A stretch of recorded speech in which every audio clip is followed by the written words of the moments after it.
ಗೃಹ ಸಚಿವ doctor G. Parameshwara ಅಭಿವೃದ್ಧಿ ಯೋಜನೆಗಳಿಗೆ ಸರ್ಕಾರದ ಬಳಿ ಹಣ ಇಲ್ಲ ಎಂದು ಹೇಳಿರುವ ಮಾತುಗಳು ವ್ಯಾಪಕವಾಗಿ ವೈರಲ್ ಆಗಿದೆ.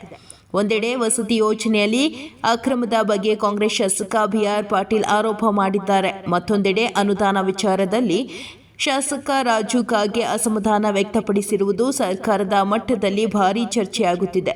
ಬಾಗಲಕೋಟೆಯಲ್ಲಿ ನಿನ್ನೆ ಮಾತನಾಡಿದ ಗೃಹ ಸಚಿವರು, ಬಾದಾಮಿ ಅಭಿವೃದ್ಧಿಗೆ ಒಂದು ಯೋಜನೆ ಸಿದ್ಧ ಮಾಡಿ, ಅದು ಎಷ್ಟು ಮೊತ್ತದ್ದಾದರೂ ಪರವಾಗಿಲ್ಲ, ಅದು 1,000 ಕೋಟಿಯ ಪ್ರಾಜೆಕ್ಟ್ ಆಗಿರಲಿ, ಪ್ರಸ್ತಾವನೆ ಸಿದ್ಧ ಮಾಡಿ ಕೇಂದ್ರಕ್ಕೆ ಕಳುಹಿಸಿಕೊಡಿ, ಏಕೆಂದರೆ ನಮ್ಮ ಬಳಿ ದುಡ್ಡಿಲ್ಲ, ಸಿದ್ದರಾಮಣ್ಣನ ಬಳಿ ದುಡ್ಡಿಲ್ಲ ಎಂದು ಹೇಳಿದ್ದಾರೆ. ನಮ್ಮ ಬಳಿ ಇರುವ ದುಡ್ಡಿನಲ್ಲಿ ನಿಮಗೆ ಈಗಾಗಲೇ ಅಕ್ಕಿ, ಬೇಳೆ, ಎಣ್ಣೆ ಕೊಟ್ಟಿದ್ದೇವೆ ಎಂದು ಹೇಳಿದಾಗ ವೇದಿಕೆ ಮೇಲಿದ್ದವರೆಲ್ಲ ನಕ್ಕರು. ಗೃಹ ಸಚಿವ ಡಾಕ್ಟರ್ ಜಿ. ಪರಮೇಶ್ವರ ಅಭಿವೃದ್ಧಿ ಯೋಜನೆಗಳಿಗೆ ಸರ್ಕಾರದ ಬಳಿ ಹಣ ಇಲ್ಲ ಎಂದು ಹೇಳಿರುವ ಮಾತುಗಳು ವ್ಯಾಪಕವಾಗಿ ವೈರಲ್ ಆಗಿದೆ. ಒಂದೆಡೆ ವಸತಿ ಯೋಜನೆಯಲ್ಲಿ ಅಕ್ರಮದ ಬಗ್ಗೆ ಕಾಂಗ್ರೆಸ್ ಶಾಸಕ ಬಿ.ಆರ್. ಪಾಟೀಲ್ ಆರೋಪ ಮಾಡಿದ್ದಾರೆ. ಮತ್ತೊಂದೆಡೆ ಅನುದಾನ ವಿಚಾರದಲ್ಲಿ ಶಾಸಕ ರಾಜು ಕಾಗೆ ಅಸಮಾಧಾನ ವ್ಯಕ್ತಪಡಿಸಿರುವುದು ಸರ್ಕಾರದ ಮಟ್ಟದಲ್ಲಿ ಭಾರೀ ಚರ್ಚೆಯಾಗುತ್ತಿದೆ.